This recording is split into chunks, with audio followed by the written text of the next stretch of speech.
So today's video is, I think, maybe, with the exception of maybe last week's, some of the most immediately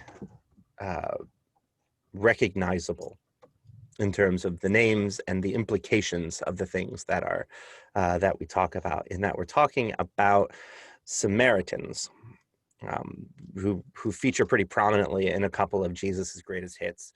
And so it's a group of people that are often not, I don't think we really understand the subtleties of what's going on. So hopefully after this, we can dive in a little bit more into some of that and into what that means for how Jesus interacts in the New Testament, and then how that means for how we interact in today. So let me share this screen. And I think I got the volume problem fixed from last time. And you let me know if you can hear okay. Is that okay? Hello, friend. Sounds good. Welcome to part 8 of the Space Between YouTube series, in which we're exploring the space between the Hebrew and Christian scriptures. I have a question for you here at the beginning. What do you know about the Samaritans? We know the story that Jesus tells about the Good Samaritan, and kind of the underlying understanding of that story, and why it's so scandalous is because the Jewish people in that time hated the Samaritans, right? Like Jesus in John talks to a woman at a Samaritan well, and it's a big scandal when his disciples come back as well. There's special mention of going through Samaria. There's mentions of the Samaritans accepting Jesus when the early church goes up there after the persecution. But we're never really given a good explanation about why there's such animosity between the two groups. And so in order to answer that question, we need to dig deeper into a man named John Hyrcanus. Now, you may remember, if you were listening very carefully last week, I did mention his name. He is in that line, the Hasmonean kings. You'll remember the Maccabees, Judah Maccabees and his brothers, who had started the revolt, and then when they had won independence, had taken on the role as leader and high priest of Judea. And there's this back and forth independence, and then independence gets taken away, and there's battles and there's fights with the Seleucids, and they never really get true lasting independence, but they come close a whole bunch of times. And when John Hyrcanus takes over, the Seleucids put out an all-out attack on Jerusalem, and he loses badly. And he loses their independence. He bankrupts the treasury. The people hate him because of the way that he treated them during this time. He lost all respect, and for all intents and purposes, it looked like his reign was over. You know, in order to pay the tribute to the Seleucids as an apology for, revolting, he had to raid the tomb of David. Can you imagine the sacrilege of, first of all, discovering the tomb of David, which had been lost, but then raiding it and taking probably the modern equivalent of $1 to $2 billion worth of gold, or about 3,000 talents. But he had the luck that while he was doing his duty to the Seleucids, they totally just fell apart. This whole Seleucid empire. The leader died, and there was just inner turmoil, and they just lost territory, and it became impossible for them to govern Judea. So John Hyrcanus was like, all right, well, I guess we're independent now, kind of just by default. Like, they'd been fighting for so long to get their total independence, and it finally came to them in about 110 BC, simply because the Seleucids fell apart. There was no one left to oppress them. And we had said before that they had already made friends with the Roman Republic, and so they had some protection. The Spartans, the Athenians, they all were all like, yep, great, Judea, you're your own thing, and now go for it. And so John Hyrcanus now wanted to expand Judea it wasn't enough to just have Jerusalem and then the surrounding area. He wanted to bring back Israel as it was under David and Solomon, in the previous glory of it all. Remember, these people kind of felt like they were the Messiah that was predicted in the prophets. They were going to bring back glory to Israel. The God's chosen people would take back the promised land for the first time in 1,000 years, and it was going to be amazing and triumphant. But they had no money, and his army was totally shot because of his loss to the Seleucids. And so he took some of that $1 billion that he stole from David's tomb, and he hired a mercenary army, which, on a side note, seems really appropriate because David himself was a part of a mercenary army, and David was a warrior who had conquered a lot of this land to begin with. So it kind of seems full circle to use David's wealth to do this. And after he defeated the people who were living there, the Canaanites and the Greeks, and the various other settlers who had made this place their home for probably 1,000 years, he deported them, or he enslaved them, or he just killed them. He was fairly ruthless. And then he sent settlers, Jewish settlers, to those places to go found new cities.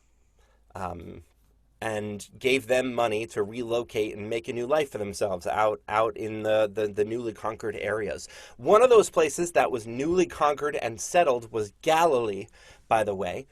And so this is probably why two of the Gospels include a genealogy for Jesus, because Jesus was from Galilee, and it had only become a part of Judea about 100 years before his birth. And so it wasn't a guarantee that if you were from Galilee that you were actually Jewish. And so you need the genealogies in there to prove to people that this Galilean was actually Jewish. It would be like, you know, an American 40 years ago being born in Panama. Like, you don't know if this person's Panamanian or if they're American. It depends on where they were born and who their parents were. Probably also one of the reasons why that northern area of Israel was so well known for its revolutionary tendencies, would become the birthplace of the Zealot movement a little bit later. So I want to tell you about another place that he utterly destroyed. Samaria. So let me back up a little bit here so you can understand why it's such a big deal about what John did in Samaria. So you may have heard this story before, and I may have been the one who told you this story before, that the Jews hated the Samaritans so much because after the Assyrians conquered the northern 10 tribes of Israel in 722 BC, they deported everyone, and then they brought in Mesopotamians to live in the northern part of Israel and to intermarry, and so the people up there were only partly Jewish, and they said that they worshipped Yahweh, but it really wasn't. It was some syncretistic thing, and so the Jewish people hated them because they were half-breed phonies. I may have told you that at some point, and if I did, I apologize. In further learning and research over the years, I have come to find that we really only get that narrative from Josephus. Well, he's at least the first one to say it, and he's a first-century Jewish historian, a Pharisee, and somebody who notoriously hates Samaritans. So he is already in that time and place where there's already a ton of racial tension and hatred and prejudice against these people, and so this story about their origin is just drenched in that racism that he himself probably internalized and didn't realize that he even had. He probably thought he was being fair. Because, you know, modern DNA evidence of the Samaritan people, because, oh yeah, they're still a people, show that there is no Mesopotamian. There are no evidence in their DNA today that they were ever forcibly intermarried with Assyrians and the people from Mesopotamia. In fact, the Israelis to the south and the Samaritans to the north share basically the same DNA. They're the same people, genetically speaking. And so we know that this story of intermarriage and interbreeding is probably just propaganda of some kind. So then we have to ask, do the Samaritans get a story?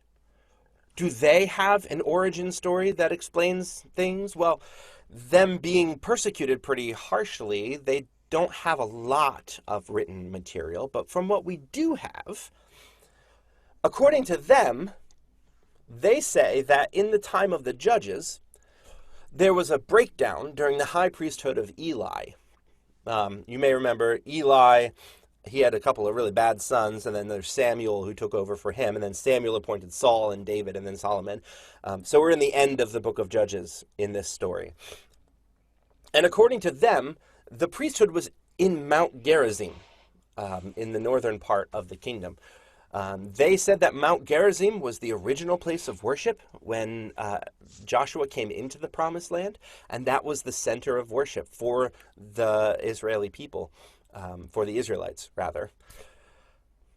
And then there was a breakdown in the sons of Eli, and some of them went down to Shiloh and eventually to Jerusalem. And those who went down did so because of their heresy, because they were no longer allowed in Mount Gerizim. And so the worship of Yahweh in Mount Gerizim is the oldest and the most sincere and the most authentic expression of the worship of the God of Abraham. This is their story.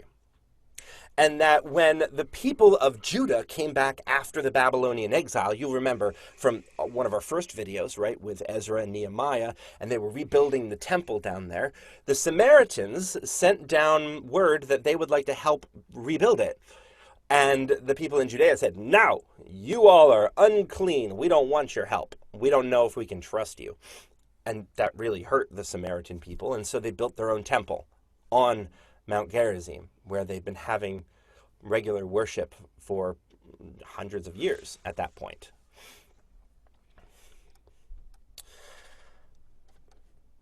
And in their worship up there, they have their own Pentateuch. Genesis, Exodus, Leviticus, Numbers, and Deuteronomy. They've got their own version of it. It's pretty much the same.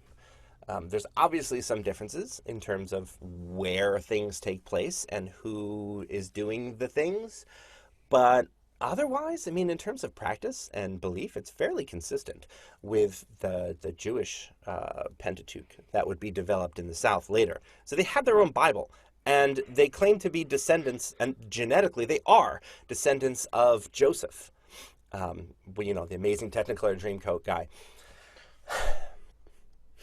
And so, if the Jewish people have this origin myth for the Samaritans that they're half-breed idolaters, and the Samaritans have this story for the Jewish people that they are half-bred idolaters, then what's the truth?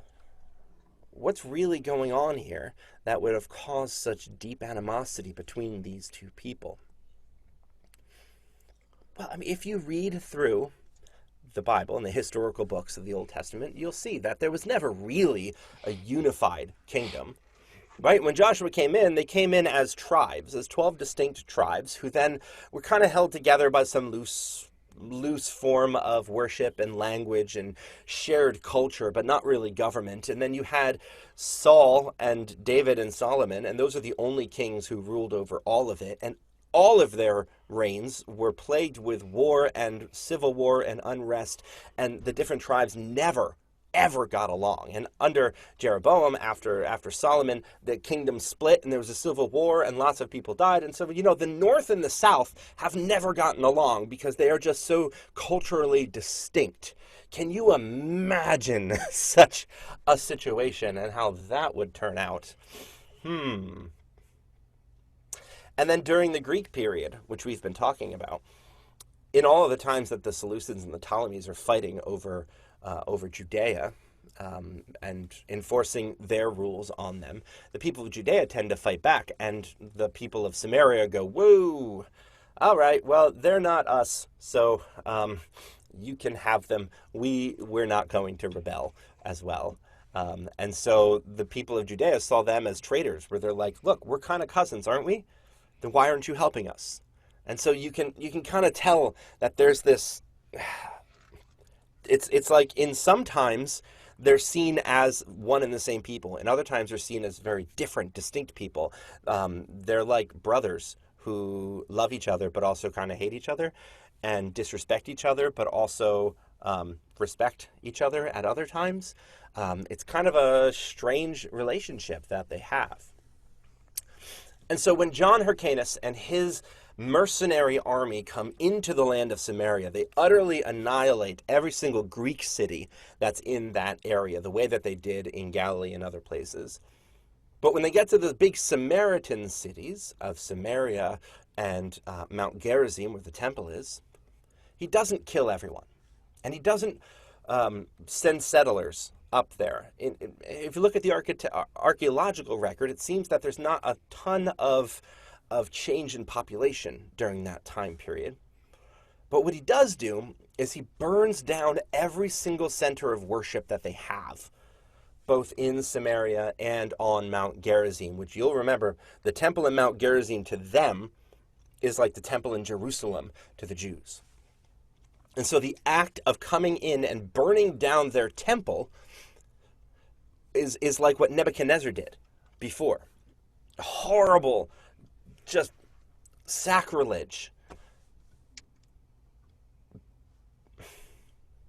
And we think, at least we're reading between the lines here in a lot of ways, but the reason why he did this was not to conquer them the way that he conquered the Greek cities, but to incorporate them. Because they were children of Abraham. But they were just worshiping on a different mountain, and they saw themselves as a distinct people. And John, you'll remember, is both king and high priest in Jerusalem. So by destroying the temple and their seat of government, he is consolidating his own power, and he is telling them, you can now come worship down in Jerusalem, which you'll also remember is the national bank. So this is a way of him getting more finances as well as consolidating his power. This would be like uniting the Korean Peninsula, right? They're the same people, but they're very distinct, and they have a long history of conflict between the two. And, surprise, surprise, the Samaritan people did not greet him as the great unifier. They saw him as an evil and wicked man, like of end times caliber. And so the Samaritan people would never recognize the Jerusalem as the holy city. They would never recognize that temple or its priests or the king as divinely appointed. And they, swept up in that apocalyptic fervor that everyone was swept up in, was just waiting for the day when the Messiah would come and rebuild the temple on Mount Gerizim. And in the intervening years and decades after that, there would be all of these skirmishes in which the Samaritan people would ransack cities and burn down cities of the settlers, and the people of Judea would retaliate and burn down their cities. Actually, very similar to what's going on now with the Palestinians and the Israelis and the settlements and the different borders and territories and all of that. It's kind of an ancient problem that they've had. And this was the beginning of a new policy for John Hyrcanus, in which when he conquered a new land, instead of just annihilating them outright, he would offer them the choice of either destruction and forced slavery, or surrender and forced conversion, which is highly unusual. This is the only time in Jewish history that somebody has offered forced conversion as an option. So remember, a lot of the religion of the Jewish people to this point was that they are a people who have a religion. It's not a religion that makes a people. They are a people. They are the children of Abraham. They are a tribe, a people who then have a religion, a God that they worship. And so to offer these Gentiles the option to convert was highly strange and unusual. And so when John's conquest was done, and he had indeed conquered more even than Solomon had reigned over, you had the Jews in Judea, and then you had the Samaritans, who were totally just Israelites in belief and in custom, but who were rejected by the Jews and who rejected them in turn.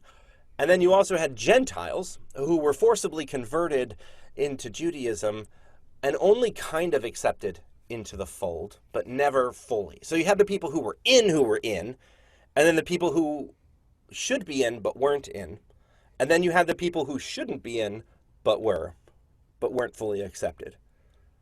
So in retrospect, probably not the best plan for unification. Might have just been flawed from the start, and it falling apart was going to happen one way or the other.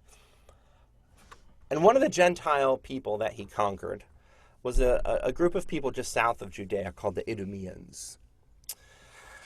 And these people were circumcised, and they were made to follow the laws of Moses.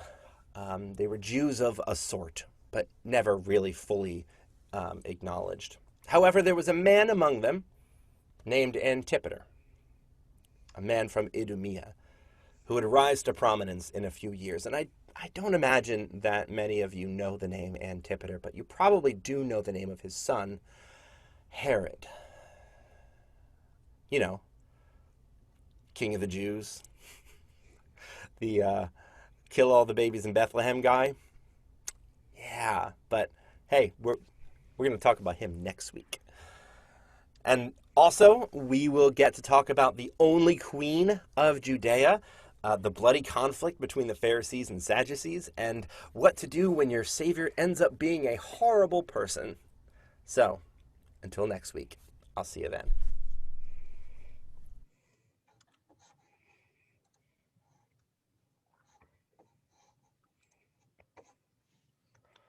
All right. So, as per usual, are there any clarifying questions? Anything that you need me to repeat or explain or anything like that?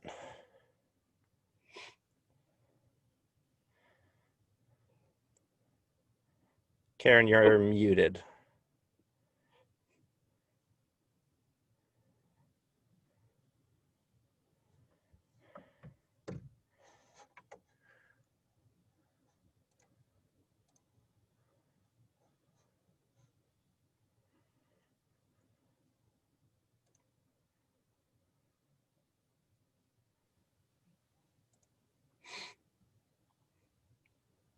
Okay, There you I think go. I got it. I hit a couple wrong buttons. So the Jewish people get their descendants from Abraham. That's where they're saying that's where the Jewish people originated.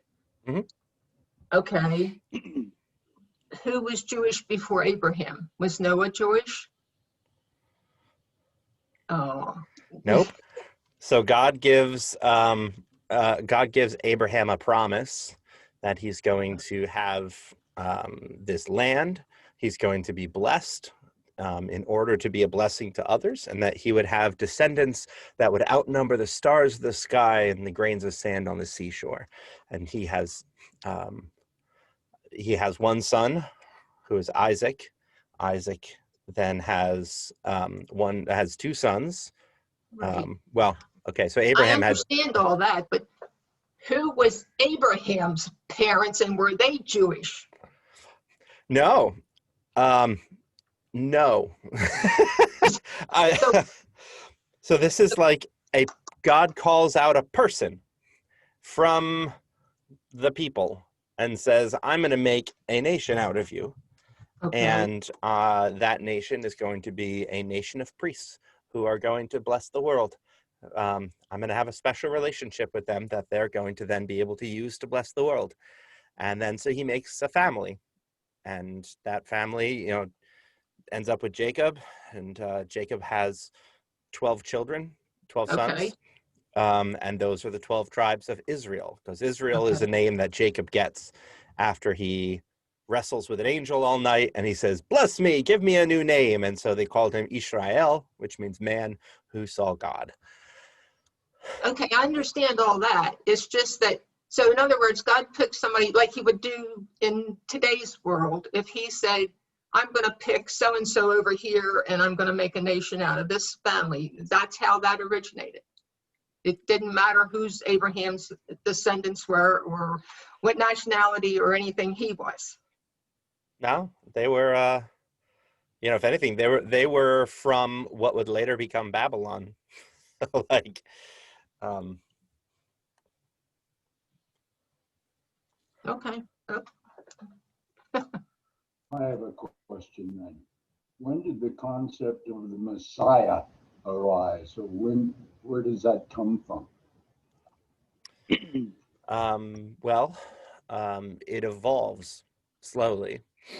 During the time of the Babylonian exile, the prophets start talking about a savior, and that was a fairly immediate savior. You read it in Isaiah and Ezekiel, and they're talking about somebody who's going to rise up and who's going to save them from the Babylonians.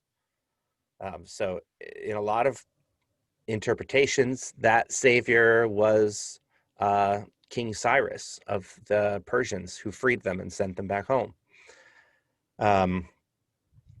But he didn't ultimately save them. And there was still oppression, and there was still bad things happening to them. And so they returned to it. And every time you return to prophecies of a savior and you think you found it, and it doesn't turn out the way you imagined it, you have to reimagine it. And you can imagine that process happening several times would be like a snowball going down a hill, or a hailstone going up and down in a cloud. It picks up things along the way. And so eventually, around this period, around the period of the Maccabean revolt and a little bit onward with the Romans, the Messiah isn't just like a king. The Messiah is God's king, who's going to be, once and for all, not just a temporal king who's going to save us from this, but it's going to be like God's kingdom, and this cycle is going to be broken. But at the same time, too, we have Christians kind of overplay the messianic fervor a little bit, because we are directly descendant from people who were fervent about the Messiah. From what we can tell, it was a pretty big deal, but certainly not every single person in Judea was running around that the Messiah was here, and or even believed consistently what the Messiah was going to be. But this is about the time period where it's really picking up steam. That's helpful, Kanat, but could you expand that just a little bit? Because was the concept or understanding of the coming of the Messiah general knowledge in the whole population, or was that more in the kind of priesthood that they believed this? No, that was pretty widespread. But they just didn't agree as to what they were looking for. If it was going to be a really good king that was going to rule them well and help give them prosperity, if it was going to be God himself, if it was going to be a metaphor. If you were to poll people in the United States and ask them, do you believe that Jesus is going to return? And if so, how and what will it look like? I imagine that you would get vastly different answers. Right.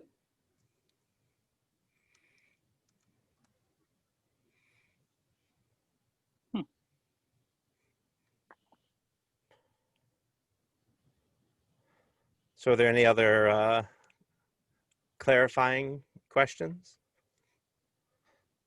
Anything that bubbled to the surface while watching that? I just wanted to say that other Zach that was presenting, he was a smart guy. But I really enjoyed the history of Samaria. Like I never heard that angle before. That was just fascinating, knowing how those different resources can come in and influence the actual backstory. I mean, that's just cool. Knowing there was a different Pentateuch, like Cool. Well, like how have you been taught about who the Samaritans were and why there was such animosity? Yeah, just the kind of the half-breed angle. Like, you know, I mean, yeah, like that rang a bell. The interbred with the locals kind of thing was the extent of it, that I heard it. I can't remember if I heard about like the Babylonians or the you know, that Israel shipped in outside people Hmm. or whoever they were, but I did hear that they mixed with the locals, so to speak, and were kind of half Jewish. But yeah, I mean, that backstory you presented, that's a whole nother level of layer to consider in that story. That's for sure. Well, and that's people have probably also heard that story from me because that was the story that I'd always heard. Hmm. In somewhere in Kings, it says that when the Assyrians conquered, Sennacherib sent people from Mesopotamia in to resettle, and those people, and so Josephus, the historian, took that passage and said, "Oh, well, that must be when it happened that these people became half-breed." And if you just take that explanation at face value, it makes the Jews seem super racist, Mhm. where they would say, "Oh, you're not pure blood like us, so we hate you." Like they all sound like white supremacists when they're not. That would be really really offensive to them to say that this is how they were. Um, oh, I wasn't, well, I I never think we did get, lost Jeff. yeah. Hmm? I don't remember hearing that when I was a kid. Just heard the two stories about the Samaritan. And I don't think anybody ever really said anything about them being a half breed or, that Hmm. there was such a conflict between them. Um, so this is kind of like new to me. I've Hmm. not heard this kind of course, it's always happening. Hmm. Oh, there's Jeff. Here he Welcome goes. back. He's connecting to audio. Welcome back. Hello. Sorry about that. Internet. You're good. Yeah. Uh, So I was really interested in learning that the Samaritans had a. Oh, this is really confusing, Jeff. You're in two yeah, my places bad. now. I see. Well, that the Thanks, computer. Samaritans had basically the same explanation of who the Jews were that the Jews had of who the Samaritans were. That they both thought that the other was Half an breeds. idolatrous half-breed that was no longer worthy of the title children of Abraham. And they might have both been right. They probably were. I don't think anyone's pure-blooded, whatever that even Not means. back then, anyway. Yeah, especially not now. Some of my favorite videos are the ones of like neo-Nazis and white supremacists getting DNA tests and finding Oh, out that they have like African in them, and they're like, what? Nobody is, and that's fine. Um,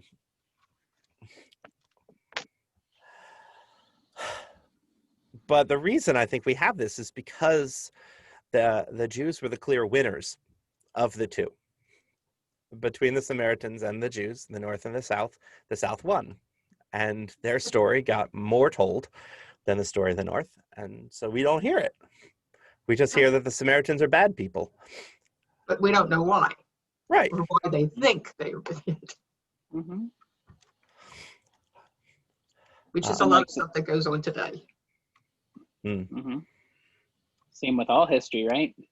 To the victor goes the history books. I'm not right. sure that's an exact quote. Yeah. Canaanites, right? And then later the North and Samaritans. Someone had said, whoever controls the present controls the past, and whoever controls the past controls the future. Ooh. And if you can rewrite the story as it was, then you can control where the narrative goes now. Right. Hmm. Okay.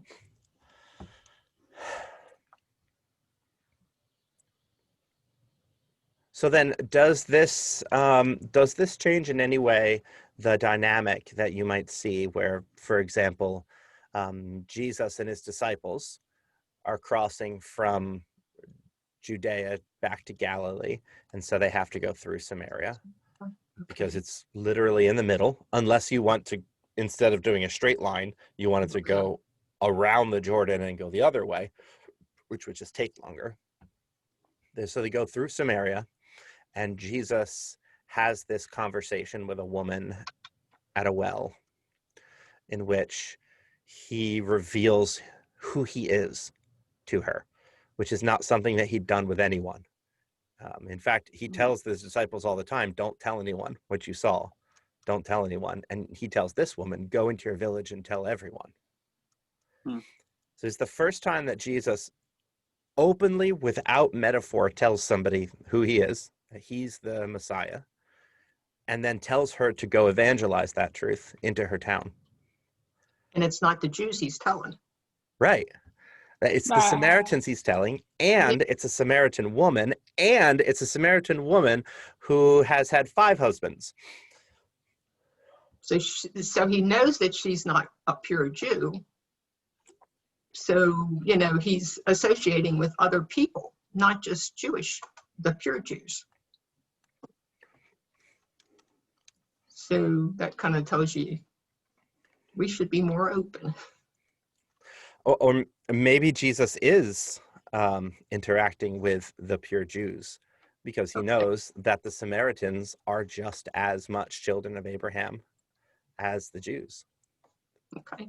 In that regard. That's a speculation. Don't quote me on that. But that makes sense. Mm-hmm.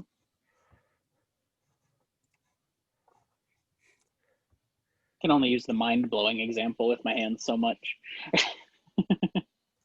Fascinating. So one of the things I love about what she says to him is, and this is in John 4, they're talking, and he's being vague like Jesus is, talking about living water that you can drink and never be thirsty again. And she's thinking like, yeah, this is a great deal. How do I get some of this?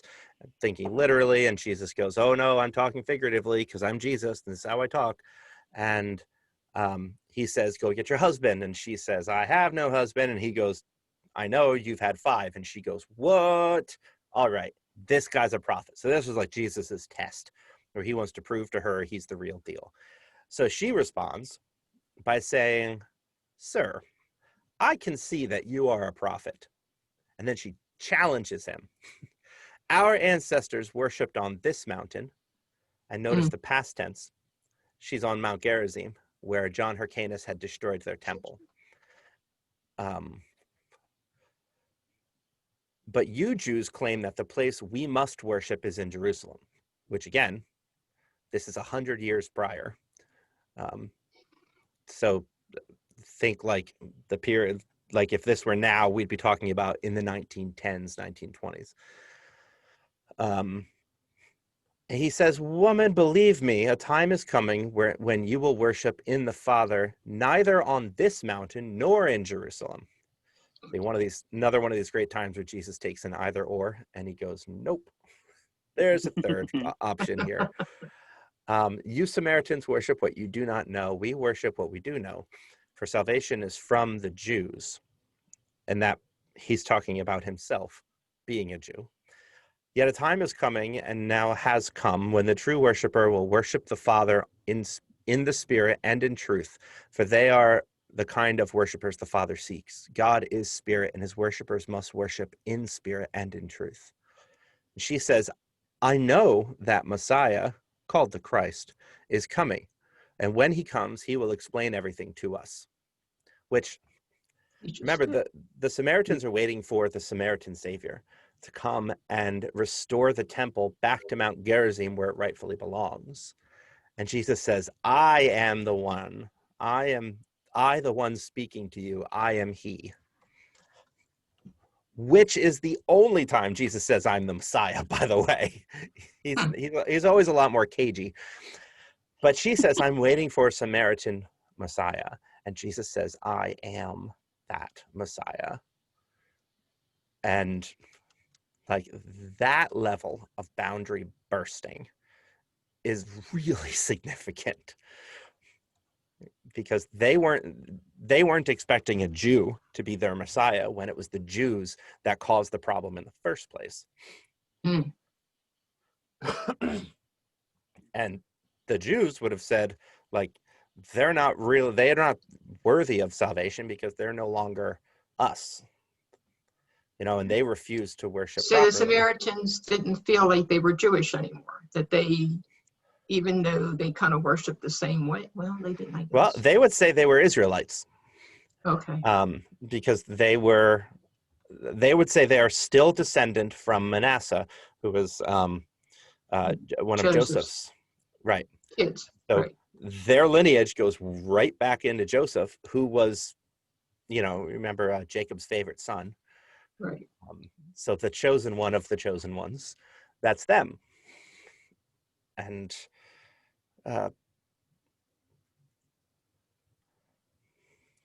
lost my train of thought. It derailed. Welcome to the club. I know, and throwing around some of these defining terms, I just need to be more careful with. So an Israelite is someone who is either from the top 10 tribes or was somebody back before they were divided. So that is a child of Israel, of Jacob. A Jew is somebody who is descended from the southern two tribes, so is Jewish. But if you talk about Judaism, that is something that is modern, and that Judaism is a religion that started after Christianity, or roughly the same time. To talk about the Hebrew people is kind of everyone, and Israelis are modern people who live in Israel. So Now you really got me lost somewhere I there. know. So I said something about Israelis in the episode, and I said I mean Israelites, because Yeah. Mhm. I've been corrected on that before. But it's That's important why because now we're talking. You just asked if they were Jewish, and it's well, no, they're not Jewish. They're Israelites. And modern Samaritans are mostly that's where are all in the trouble starts. they're in Palestine now, Mhm. and so like there is still tension between what's left of the Samaritans and the Jews that are there, because now we're talking about the current political state of Israel and the political state of Palestine, and who really belongs here, and who is really the rightful owner of this land, and who are really the people who belong here. It's mostly the same argument, but with modern political ramifications. And that's where all the problems begin, because everybody keeps trying to say, this is mine, this is yours, you can't have this, you can't believe this way. I believe this way, we're right. And it's like that now. The entirety of Israel is like Mhm. the size of New Jersey, and that little swath of land has been claimed and fought over for so long. Since the It is, beginning of time. yeah, it is wild. Why don't we just give them New Jersey? I mean, Well, give to who? The Samaritans or the Jews? oh man. Flip Well, a okay, coin. yeah, yeah. It's the land itself. Yeah, I know. Cut New Jersey out and give it to Yeah, them. ship it over. Yeah, That's fine. That's fine. Taxes are too high anyway. that's what they say. Um, But yeah, it's crazy that, I mean, in the best way possible, right? Like Jesus, just again, like you said, third way. It's not here and it's not here. It's like Everywhere. it's everywhere, right? Like you're gonna be worshiping God through a relationship with God. It's That's the thing that counts, not where well, you worship in a building or land or anything. It's between you and God, not anything else. And I think mm-hmm, that's where everybody gets lost. mm-hmm. mm, And he's telling it to the person that is quoting the original area. Like that's fascinating, right? as a Jewish person, or am I using the right phrase? Jesus, Yeah. a Jewish person? Okay. Yeah. You know, going back to that other land and saying, you know, he could have easily said, oh yeah, you know what, that's the right mountain. I know. But it's like, nope, it's not about that. Just changing the subject. That's cool. Yeah. Heavy. And Jesus is Galilean, despite the Right. fact that he's born in Bethlehem, which is in the south. He's a northerner. Technically, he's Egyptian. He was raised in Egypt. Wait, what? Wasn't he born in Did he go Egypt? to Egypt when he Or was no, in I middle guess he was. No, He was wasn't. born in Okay. Bethlehem. Where have you But been I on mean, Christmas, sir? but he was being. He was born They in were being Bethlehem, but sneaky, they went to Egypt. right? They did in go to secret, Egypt, so yes. I bet you he has an Egyptian birth certificate. I gotta see that long form Bethlehemian birth certificate before he's allowed to be president. Yeah. Yeah. Well, everyone else is coming up with a conspiracy theory, so I thought I'd do one too. Well, I mean, we're going to get to that in a couple of weeks. We are going to talk about the Ooh. birth of Jesus, because we decided to spread this series out through Advent. And so instead of just stopping at the time of Jesus, we're going to keep going a little bit, because that's when a lot of this was written. And there's a lot happening that we need to talk about with Herod and his children. And also how the gospel writers get the Caesar Augustus's census under Quirinius. That's in the beginning part of Luke. They get it a couple years off. But that's a story for a month from now or so.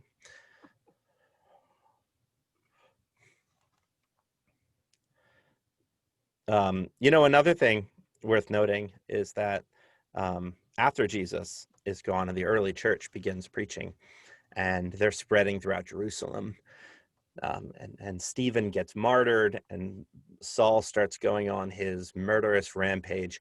The deacons flee, and they go up to Samaria, and they start preaching there, and they have just ridiculous amounts of converts.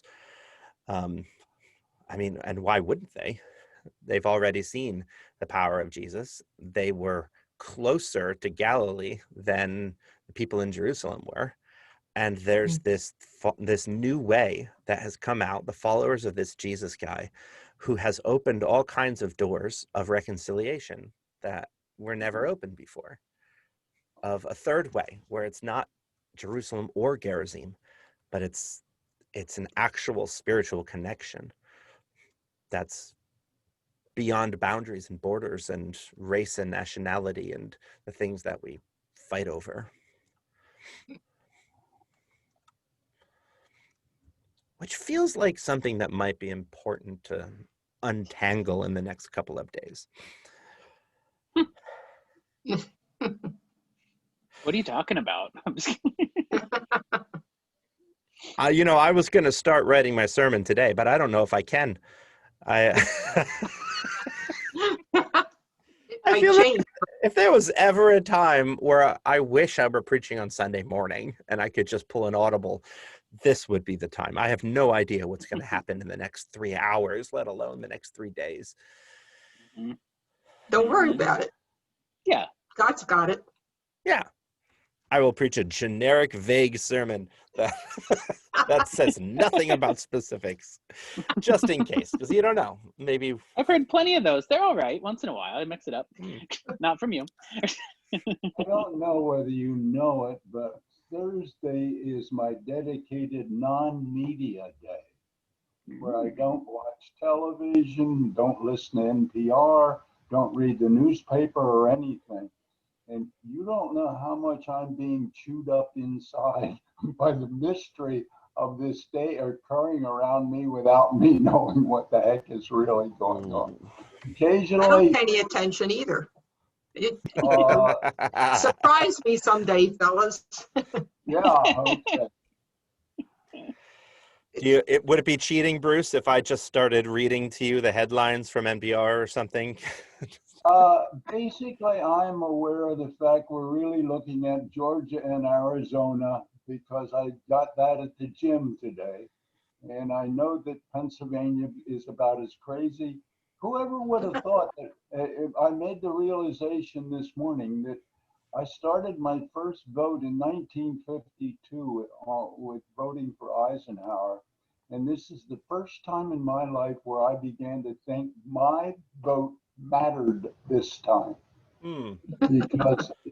Because I'm in Pennsylvania, and all of a sudden that is a big factor, and it's an interesting realization after all these years. Hmm. Hmm. Well, this will be the first year. Well, potentially could be the first year that Ohio didn't pick the president since Eisenhower. So, That's true. I mean, if it goes blue, who knows? Who knows? Who knows? It's still Thursday. It's 2020. We could, the ghost of George Washington could come out and just say, you know what, guys, I'm gonna take over now.